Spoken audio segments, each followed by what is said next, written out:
శంకర అవి తుంచాయి పూలు మొత్తం నుంచి అందరూ చల్లండి అక్కడ తుంచాయండి కదా బాటిల్ ఏంటి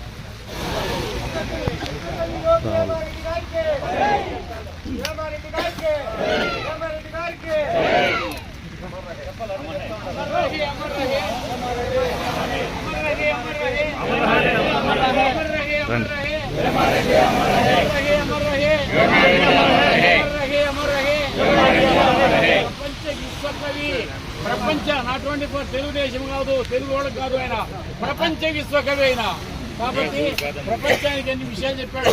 మన తెలుగు వాళ్ళు కూడా ఒక్కడ కూడా పైన రాసిన పద్యాలు 50,000 అనేవాడు. అదే విధంగా ఆ యొక్క విషయాలన్నీ తర్వాత కాబట్టి విషయాలన్నీ కూడా బయట పెట్టాడు. కాబట్టి మనకి ఈ రోజు కన్నా తెలుసుకోలేకపోతే ఆయన గురించి ఆయన గుడ్డలు లేకుండా వేమారెడ్డి గారు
రైట్ నా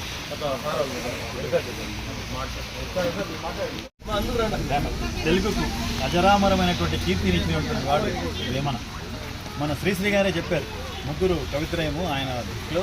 ప్రాచీన యుగంలో వచ్చేసి శిఖన, మధ్యయుగంలో వచ్చేసి వేమన అని చెప్పారు, ఆధునిక యుగంలో గురుజాడ గారు అని చెప్పారు. ఇది మామూలుగా 1806 వరకు ఎవరికి తెలియదు సాహిత్యము, ఈ వాంగ్మయం గురించి.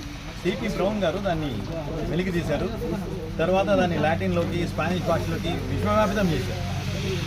మన సాహిత్య అకాడమీ వాళ్ళు, కేంద్ర సాహిత్య అకాడమీ వాళ్ళు వేమన సాహిత్యాన్ని అంతా కూడా, వేమనకు సంబంధించినటువంటి జీవిత చరిత్ర, ఆయన రచనలకు సంబంధించి ఒక పుస్తకాన్ని 14 భాషల్లోకి అనువాదం చేశారు. ద్రవిడ భాషలు అన్నింటిలో కూడా ఈరోజు వేమన గురించి.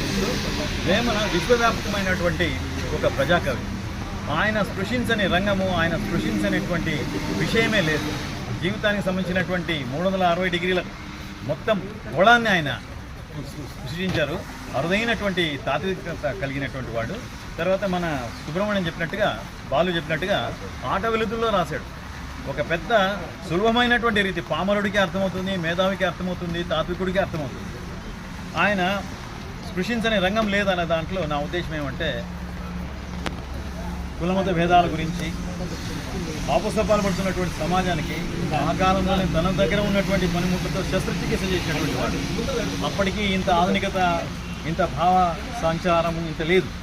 అయినప్పటికీ కూడా ఆయన తనకున్నటువంటి జ్ఞాన దృష్టితో సమాజానికి ఒక రకమైన శస్త్రచికిత్స చేశాడు తన రచనల్లో అని చెప్పచ్చు. నేను మత్స్యకి ఒక 4-5 పద్యాలు నేను రాసుకొచ్చాను. యాక్చువల్లీ నేను ఇంగ్లీష్ స్టూడెంట్ని, తెలుగు అంటే బాగా ఇష్టము.